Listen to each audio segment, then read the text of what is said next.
नमस्कार विद्यार्थी मित्रांनो, आजच्या व्हिडिओमध्ये आपण भारतातील जी काही रामसर स्थळं आहेत त्यांची संपूर्ण यादी अभ्यासणार आहोत. रामसर स्थळ कशा पद्धतीने त्या ठिकाणी झाला, त्याच्यामध्ये भारताचे किती साईट आहेत, कोणत्या राज्याचे किती आहेत, त्याचबरोबर आपल्या महाराष्ट्राचा अंदाज सुद्धा आपण याच्यामध्ये घेणार आहोत. महाराष्ट्रातील कोणतीही परीक्षा असू देत किंवा देशातील कोणतीही परीक्षा असू देत, त्यामध्ये जर तुम्हाला यावरचा प्रश्न विचारायचा तर नक्कीच या ठिकाणी या लेक्चरच्या माध्यमातून तुमचा बरोबर येणार आहे. लेक्चर शेवटपर्यंत बघा, नक्कीच याचा तुम्हाला फायदा परीक्षेमध्ये होताना दिसून जाईल.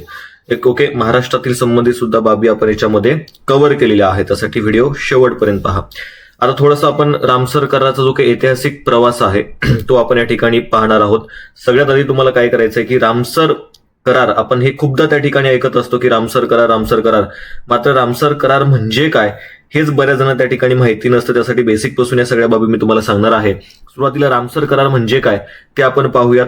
बघा, 2 फेब्रुवारी 1971 मध्ये लक्षात ठेवायचं तुम्हाला, इराणमध्ये एक रामसर नावाचं शहर आहे, जे की कॅस्पियन समुद्राच्या किनाऱ्यावर असलेलं हे रामसर नावाचं शहर आहे. तिथे जगातील विविध देशातील प्रतिनिधी जे आहेत ते एकत्रित जमले आणि त्या ठिकाणी एक करार केला गेला, ज्याला काय म्हटलं गेलं, रामसर करार असं त्या ठिकाणी म्हटलं गेलं. ठीक आहे, म्हणजे रामसर हे काय आहे, ठिकाण आहे, लक्षात ठेवा. कुठलं? इराणमधलं. तिथं काय झालं होतं, जगातले सगळे देश जे म्हणजे वेगळ्या देशाचे प्रतिनिधी एकत्रित येऊन त्यांनी एक करार केला, त्या कराराला रामसर करार असं नाव पडलेलं होतं. आता या कराराचा उद्देश काय होता, नेमकं काय होतं त्याच्यामध्ये, तर जगभरातील महत्वाच्या पाणथळ जागांचे म्हणजेच वेटलँड्सचे संरक्षण करणे, संवर्धन करणे, त्याचा शाश्वत वापर करणे हा या कराराचा काय होता, मुख्य हेतू होता. तो मुद्दा इथे लक्षात ठेवण्याचा प्रयत्न करा. मग आता एकंदरीत जर आपण बघितलं तर हा करार झाला 1971 मध्ये, 2 फेब्रुवारी 1971 लक्षात घ्या. इथे तुम्हाला 9 वाटत असेल, मात्र हे 1 लक्षात घ्यायचं, 1971. मग 1974 मध्ये काय झालं होतं, तर देशातील किंवा जगातील पहिलं जे काही रामसर स्थळ आहे, ओके, जगातील पहिलं रामसर स्थळ म्हणून त्याची घोषणा करण्यात आली. ते कोणतं होतं, ऑस्ट्रियातील कोबर्ग प्रायद्वीप, लक्षात ठेवा. याला काय करण्यात आलं होतं, पहिले रामसर स्थळ म्हणून त्याची नोंदणी जी आहे त्या ठिकाणी करण्यात आली होती. रामसर साईटच्या यादीमध्ये त्याची त्या ठिकाणी नोंदणी जी आहे ती झालेली होती. तो मुद्दा लक्षात ठेवायचा आहे. ठीक आहे, आता एकंदरीत जर आपण बघितलं तर या सगळ्यांची गरज का पडली, कारण 19व्या आणि 20व्या शतकामध्ये वेगाने होणारे शहरीकरण आणि शेतीचा विस्तार यामुळे जगभरातील पाणथळ जागा नष्ट होऊ लागल्या होत्या. या जागा केवळ पाणी साचलेली ठिकाणं नसून त्या परिसंस्था महत्वाचा भाग आहेत आणि परिसंस्थेच्या महत्वाचा भाग आहे, त्याचबरोबर स्थलांतरित पक्ष्यांसाठी अत्यावश्यक आहेत, हे शास्त्रज्ञाच्या लक्षात आलं आणि त्यातूनच हा आंतरराष्ट्रीय कराराची संकल्पना जी आहे ती पुढे आलेली होती. ओके, तर इराणमधील कॅस्पियन समुद्राच्या किनाऱ्यावर असलेले रामसर शहर, जिथे 2 फेब्रुवारी 1971 रोजी हे सगळे लोक जमली आणि त्यांनी हा करार केला होता. मग या कराराची अंमलबजावणी कधी झाली, तर लक्षात ठेवा मित्रांनो, ती तारीख सुद्धा महत्वाची आहे, 21 डिसेंबर. ठीक आहे, 21 डिसेंबर 1975 रोजी रामसर कराराची जागतिक स्तरावर अंमलबजावणी करण्यात आली. म्हणजे करार झाला कधी, 2 फेब्रुवारी 1971ला. या कराराची अंमलबजावणी त्या ठिकाणी जागतिक स्तरावर कधी झाली, तर 21 डिसेंबर 1975 रोजी. ह्या तारखा काही महत्वाच्या तुम्हाला लक्षात ठेवायच्या आहेत. ओके, आता सध्या जर आपण बघितलं तर याच्यामध्ये 170 पेक्षा जास्त देशांचा समावेश आहे. रामसर करार जो आहे तो जवळपास 170 देशांनी स्वीकारलाय. मग आपल्या भारताने कधी स्वीकारलेला आहे, तर 1 फेब्रुवारी 1982 रोजी भारताने काय केलं आहे, तर रामसर करारावर त्या ठिकाणी स्वाक्षरी केली आणि भारत सुद्धा काय बनलेला आहे, तर या रामसर कराराचा एक महत्वाचा भाग बनलेला आहे. भारताने सुद्धा याच्यामध्ये प्रवेश केला. कधी, 1982. तारीख लक्षात ठेवा, त्या तारखेवर तुम्हाला प्रश्न परीक्षेमध्ये विचारले गेलेले आहे. ठीक आहे, तरी काही आकडेवारी होती, कशा पद्धतीने करार झाला, कुठे झाला, पहिलं स्थळ कोणतं, त्या ठिकाणी आंतरराष्ट्रीय स्तरावर कधी लागू झाला, अंमलबजावणी कधी झाली, भारताने कधी स्वीकारलं, या बाबी आपण इथे अभ्यासलेल्या आहेत. आता प्रश्न आपल्याला असा विचारला जातो की जागतिक क्रमवारीमध्ये भारताचं स्थान कितवं आहे. आता लक्षात ठेवा, सध्या जर आपण बघितलं तर म्हणजे मार्च 2026 पर्यंत लक्षात ठेवा की किती रामसर स्थळं जी आहेत ती भारतात आहेत. 98 रामसर स्थळं भारतामध्ये आहेत, लक्षात ठेवा. आणि आशियामध्ये प्रथम क्रमांक जो आहे तो आपल्या भारताचा आहे, लक्षात ठेवा. सर्वाधिक 98 रामसर स्थळं भारतामध्ये आहेत, तो मुद्दा लक्षात ठेवायचा. आणि जगामध्ये जर आपण बघितलं 2500 पेक्षा जास्त रामसर स्थळं जगामध्ये आपल्याला पाहायला मिळतात. आणि जगाच्या बाबतीत जर विचार केला तर लक्षात ठेवा मित्रांनो, इथे जर आपण बघितलं तर मेक्सिको आणि तुम्हाला युनायटेड किंगडम लक्षात ठेवायचंय. युके जो आहे, इंग्लंड जो आहे, इंग्लंडमध्ये 175 काय आहेत मित्रांनो, तर रामसर स्थळ आहेत. ठीक आहे, 175 रामसर स्थळ इंग्लंडमध्ये आहेत. त्याचबरोबर मेक्सिको नावाचा जो काही देश आहे त्या मेक्सिको नावाच्या देशामध्ये 144 रामसर स्थळ आहेत. ह्या बाबी लक्षात ठेवा. आणि आपल्या भारतामध्ये 98 रामसर स्थळ आहेत. आशिया खंडामध्ये भारताचा या यादीमध्ये पहिला क्रमांक लागतो. त्यानंतर दुसऱ्या क्रमांकावर येतो तो देश म्हणजे चीन आहे. लक्षात ठेवा, चीनमध्ये 82 रामसर स्थळ आहेत. तो मुद्दा लक्षात ठेवायचे. आणि त्यानंतर स्पेनचा क्रमांक लागतो. स्पेनमध्ये 76 रामसर स्थळ आहेत. म्हणजे सर्वाधिक रामसर स्थळ युनायटेड किंगडम मध्ये आहेत 175 किंवा 176 तुम्ही त्या ठिकाणी लक्षात घेऊ शकता. सध्या 176 आहे, तो मुद्दा लक्षात घ्या. त्याचबरोबर जर आपण बघितलं मेक्सिको नावाचा जो काही देश आहे तिथे 144 रामसर स्थळ आहेत. भारतामध्ये 98 आहेत. भारत तिसऱ्या क्रमांकावर आहे, हा मुद्दा लक्षात ठेवा. आणि चौथ्या क्रमांकावर चीन आहे, तो भाग लक्षात घ्यायचा आहे. आता भारतातील रामसर स्थळ अभ्यासण्याच्या आधी आपण काय करूयात, महाराष्ट्रामध्ये असणारे जे काही रामसर स्थळ आहेत त्याच्याबद्दल त्या ठिकाणी जाणून घेऊयात. आता महाराष्ट्रामध्ये 3 रामसर स्थळ आहेत. त्यापैकी एक आहे नांदूर मधमेश्वर, जे की नाशिक जिल्ह्यामध्ये आहे. त्यानंतर लोणार सरोवर लक्षात ठेवा, जे की बुलढाण्यामध्ये आहे. आणि ठाणे खाडीचा परिसर लक्षात ठेवा, जो की ठाण्यामध्ये आहे. अशा पद्धतीनं महाराष्ट्रामध्ये 3 रामसर स्थळ आहेत. त्यापैकी प्रत्येकी आपण एक एक करून डिटेलमध्ये सगळ्या बाबी या ठिकाणी अभ्यासण्याचा प्रयत्न करूयात. नांदूर मधमेश्वर पक्षी अभयारण्य लक्षात ठेवा, हे महाराष्ट्रातील पहिले काय आहे मित्रांनो, तर रामसर स्थळ आहे. महाराष्ट्रातील पहिले रामसर स्थळ. त्यामुळे यावर प्रश्न तुम्हाला परीक्षेमध्ये विचारले जाऊ शकतात. आता नांदूर मधमेश्वर पक्षी अभयारण्य हे कुठे आहे, तर निफाड तालुक्यामध्ये, नाशिकमध्ये निफाड तालुक्यामध्ये गोदावरी आणि कादवा नदी यांच्या संगमावर बांधलेलं जे काही एक जलाशय आहे, त्या जलाशयामध्ये जर आपण बघितलं म्हणजे त्या जलाशयाच्या परिसरामध्ये किंवा तो भाग जो आहे त्याला नांदूर मधमेश्वर असं त्या ठिकाणी म्हणतो आपण. आणि मग एकंदरीतच या 2 नद्यांच्या या भागामध्ये किंवा या संगमाच्या परिसरामध्ये हे नांदूर मधमेश्वर पक्षी अभयारण्य आहे. वेटलँड आहे. इथे मोठ्या प्रमाणामध्ये पाणथळ भाग आहे, ज्यासाठी देश विदेशातून पक्षी जे आहे ते स्थलांतर करून या ठिकाणी येतात. आणि या ठिकाणी जर आपण बघितलं तर याला काय करण्यात आलेलं आहे, रामसर स्थळाच्या यादीमध्ये त्याची नोंद करण्यात आली. हे महाराष्ट्रातलं पहिलं आहे. 2020 मध्ये त्या ठिकाणी याची या यादीमध्ये नोंदणी जी आहे ती करण्यात आलेली आहे, तो मुद्दा लक्षात ठेवा. आता नांदूर मधमेश्वर एक पक्षी अभयारण्य आहे. याच पक्षी अभयारण्याला महाराष्ट्राचे भरतपूर असं त्या ठिकाणी म्हटलं जातं, तो मुद्दा सुद्धा लक्षात ठेवायचा आहे. याला महाराष्ट्राचे भरतपूर का म्हटलं जातं, कारण की 240 पक्ष्यांच्या प्रजाती आहेत, 400च्या वर वनस्पतीच्या प्रजाती आहेत आणि 24 माशांच्या प्रजाती आहेत. आणि ज्या पद्धतीने राजस्थानमध्ये सुद्धा एक भरतपूर नावाचं पक्षी अभयारण्य आहे, तिथे सुद्धा अशाच पद्धतीची जैवविविधता आपल्याला पाहायला मिळते. त्यामुळे तशाच पद्धतीने याला महाराष्ट्राचे भरतपूर असं म्हटलं गेलं आहे. हिवाळ्यामध्ये सायबेरिया असेल, युरोप असेल, उत्तर आशिया असेल, येथून लाखो पक्षी जे आहेत, स्थलांतरित पक्षी जे आहेत या भागामध्ये येतात, तो मुद्दा लक्षात ठेवा. यानंतर लोणार सरोवर लक्षात ठेवायचं मित्रांनो, बुलढाण्यामध्ये आहे. याला रामसर दर्जा जो आहे तो नोव्हेंबर 2020 मध्ये मिळाला आहे. सुमारे 50 वर्षापूर्वी एक महाकाय उल्कापात जो आहे तो या ठिकाणी पृथ्वीला येऊन धडकला आणि त्यामुळं या सरोवराची निर्मिती जी आहे ती त्या ठिकाणी झालेली आहे. मित्रांनो लक्षात ठेवा, उल्कापातामुळे निर्माण झालेलं खाऱ्या पाण्याचं जगातील हे एकमेव सरोवर तुम्हाला लक्षात ठेवायचं आहे. जगातील एकमेव मोठं सरोवर आहे, खाऱ्या पाण्याचं सरोवर आहे. आणि त्यामुळे याला आणि इथे मोठ्या प्रमाणामध्ये दलदलीचा भाग आहे, पाणथळ प्रदेश आहे, पक्षी सुद्धा इथे येतात मोठ्या प्रमाणामध्ये. त्यामुळे याला रामसर दर्जा जो आहे तो मिळालेला आहे. आता सुरुवातीला पाणी एकाच वेळी खारे आणि अल्कधर्मी आहे, लक्षात ठेवा. म्हणजे खारं सुद्धा पाणी आहे आणि त्याच्यामध्ये जर आपण बघितलं तर अल्कधर्मी सुद्धा त्या ठिकाणी आहे, लक्षात ठेवा. येथील सूक्ष्मजीव आणि शैवाळ हे जगात इतरत्र कुठेही आढळत नाही. मागे आपण बघितलं होतं की ते पूर्णपणे पिंक कलरचं पाणी झालं होतं, लक्षात ठेवा. ते सुद्धा त्याच्यामध्ये असणाऱ्या अल्गीमुळे झालं होतं. फ्लेमिंगो आणि इतर अनेक फ्लेमिंगो असतील किंवा इतर अनेक स्थलांतरित पक्षी असतील यासाठी एक अत्यंत महत्वाचं आश्रयस्थान हे आपल्याला सांगता येतं. त्यानंतर पुढे जाऊयात. ठाणे खाडीचा जो काही भाग आहे मित्रांनो लक्षात ठेवा, या ठाणे खाडीला ऑगस्ट 2022 मध्ये रामसर दर्जा जो आहे तो त्या ठिकाणी प्राप्त झालेला आहे. आणि महाराष्ट्रातलं हे 3 नंबरचं रामसर स्थळ आहे. महाराष्ट्रामध्ये आतापर्यंत 2026 पर्यंत जर बघितलं तर किती 3 रामसर स्थळ त्या ठिकाणी आहेत, तो मुद्दा लक्षात ठेवा. उल्हास नदीच्या खोऱ्यात एक महत्वपूर्ण भाग आहे.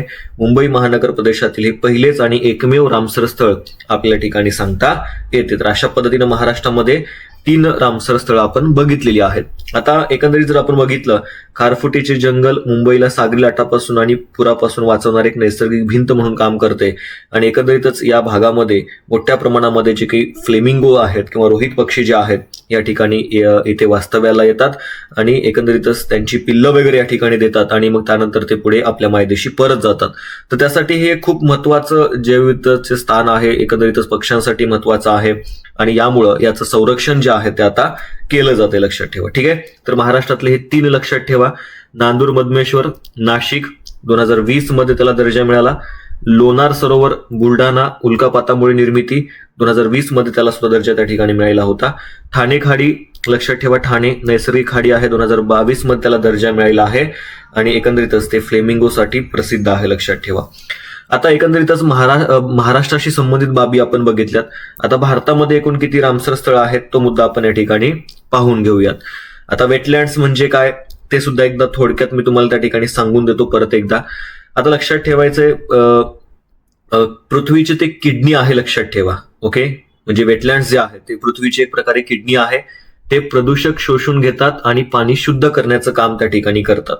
ओके, तसंच जमिनीवरील 30% कार्बन साठवण्याचं काम करतात. वादळापासून संरक्षण करण्याचं काम सुद्धा ते म्हणजे वेटलँड्स जे आहेत ते त्या ठिकाणी करत असतात. जगातील सुमारे 40% प्रजाती ज्या आहेत या वेटलँडच्या भागामध्ये राहतात, लक्षात ठेवा, किंवा त्या भागामध्ये ते प्रजनन जे आहे ते करताना आपल्याला पाहायला मिळतात.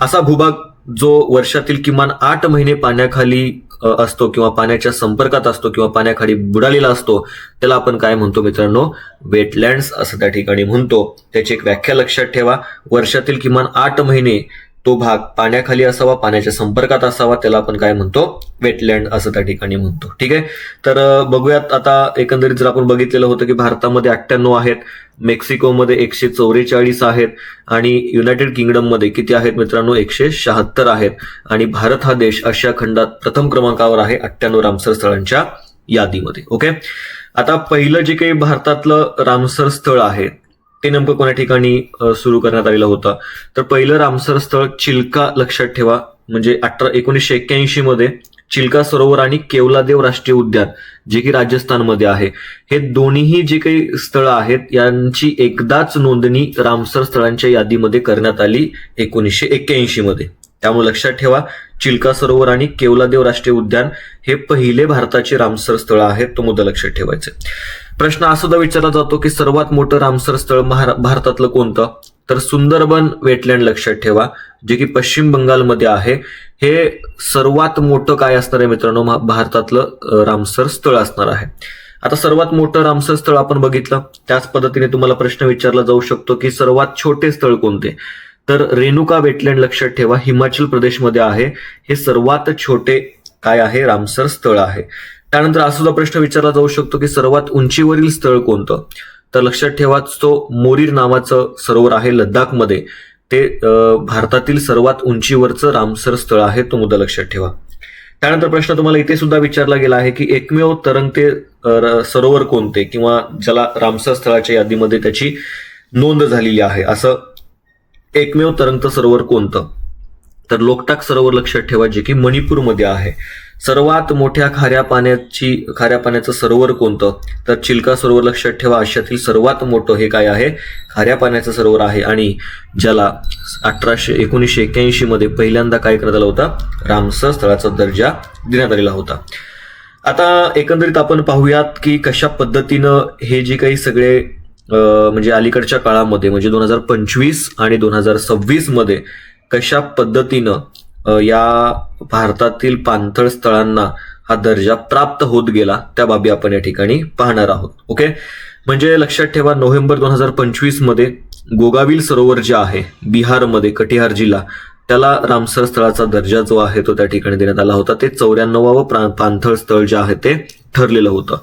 त्याचबरोबर डिसेंबर 2025 मध्ये कोपरा जलाशय छत्तीसगड मधलं हे पहिलं रामसर स्थळ आहे, त्याला त्या ठिकाणी रामसर स्थळाच्या यादीमध्ये नोंद करण्यात आली. ते 95वं त्या ठिकाणी रामसर स्थळ जे आहे ते ठरलेलं होतं, लक्षात ठेवा.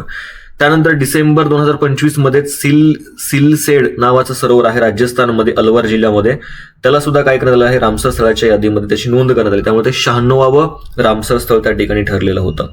नंतरच्या काळामध्ये फेब्रुवारी 2026 मध्ये पटना पक्षी अभयारण्य जे आहे त्याला त्या ठिकाणी काय करण्यात आलं होतं, तर रामसर स्थळाच्या यादीमध्ये नोंद करण्यात आली. त्यानुसार ते 97वावं रामसर स्थळ त्या ठिकाणी बनलेलं आहे. फेब्रुवारी 2026 मध्येच छारीदंड आर्द्रभूमी जी आहे गुजरातमधली, स्थलांतरित पक्ष्यांसाठी एक महत्वाचं खारं क्षेत्र आहे, त्याला त्या ठिकाणी या यादीमध्ये त्याचा समावेश करण्यात आला. त्यानुसार ते 98वावं रामसर स्थळ जे आहे ते बनलेलं आहे. म्हणजे अलीकडील 2025-26 मधले हे जे काही सगळे रामसर स्थळ आहेत ते तुम्हाला काय करायचे आहेत मित्रांनो, लक्षात घ्यायचे आहेत.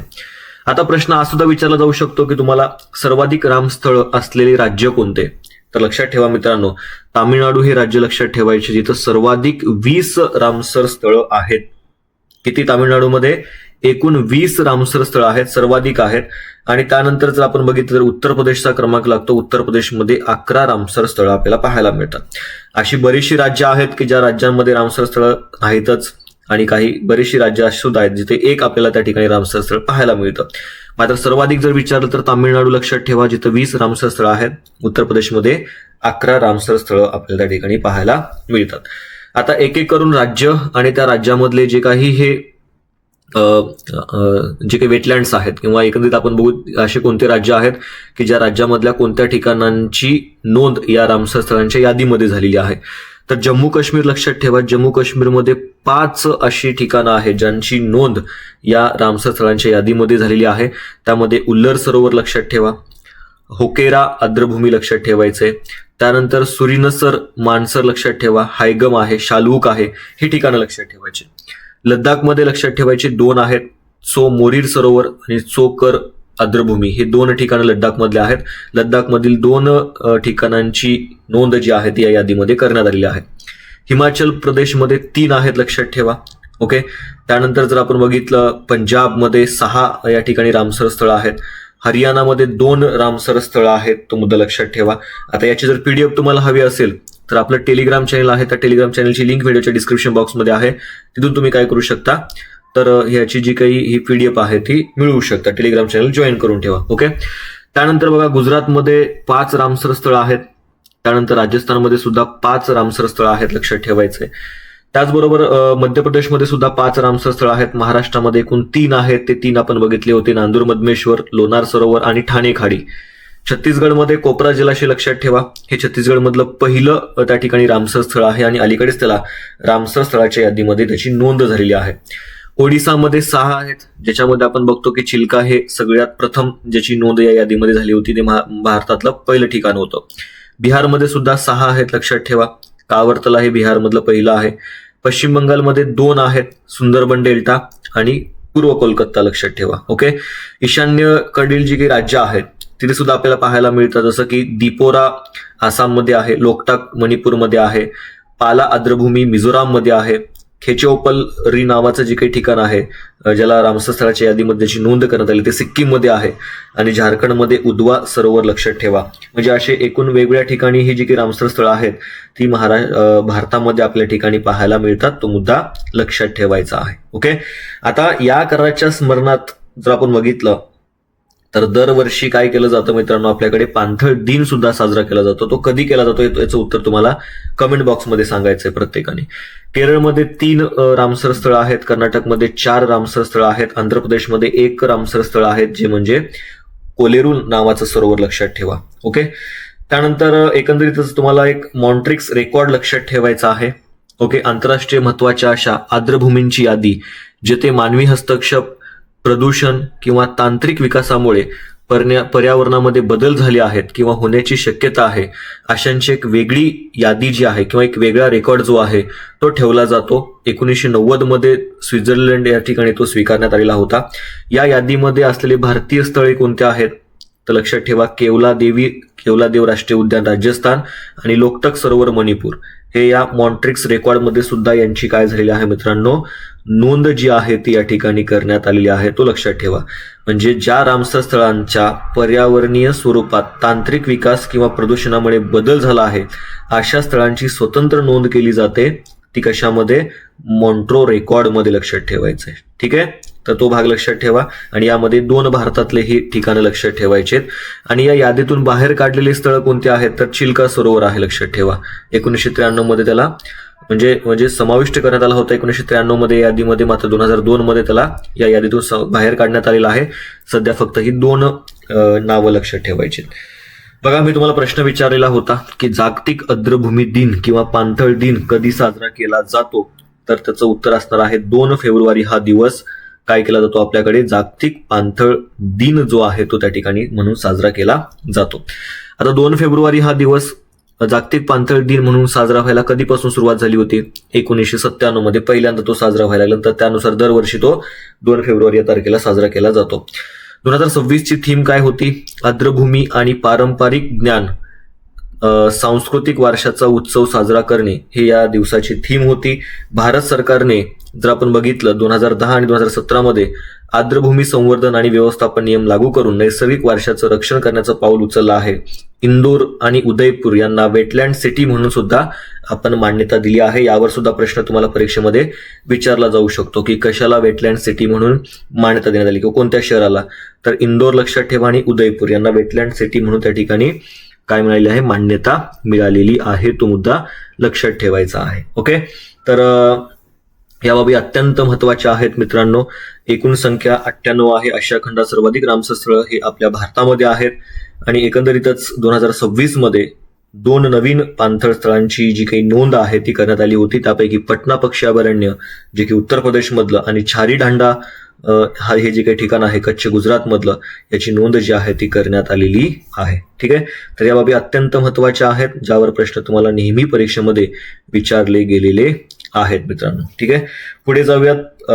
पुढे बघा, म्हणजे एकंदरीत जर आपण बघितलं तर हे सगळे याच्यामध्ये मानवनिर्मित जलाशय असू देत किंवा उल्कापातातून बनलेले सरोवर असू देत, शहराला वाचवणारी खाडी, ही रामसर स्थळे केवळ महाराष्ट्रच नव्हे तर संपूर्ण जगाची संपत्ती आहेत. त्याचं संरक्षण करणं हे सगळ्यांचंच काय असणार आहे मित्रांनो, कर्तव्य असणार आहे. तो मुद्दा लक्षात ठेवण्याचा प्रयत्न करा. ठीक आहे, तर ह्या बाबी अत्यंत महत्वाच्या आहेत. कोणत्याही परीक्षेमध्ये जर कसाही प्रश्न आला तर नक्कीच तुम्हाला या लेक्चर सिरीजचा फायदा जो आहे, या लेक्चरचा फायदा जो आहे तो होऊन जाईल. चॅनलवर जर नवीन असाल तर चॅनलला नक्की त्या ठिकाणी मित्रांनो सबस्क्राईब करायचं आहे. थांबूयात. पीडीएफ हवी असेल तर याची पीडीएफ आपल्या टेलिग्राम चॅनलवर तुम्हाला मिळून जाईल. टेलिग्रामची लिंक व्हिडिओच्या डिस्क्रिप्शन बॉक्समध्ये आहे, तिथून तुम्ही ते जॉईन करू शकता. धन्यवाद.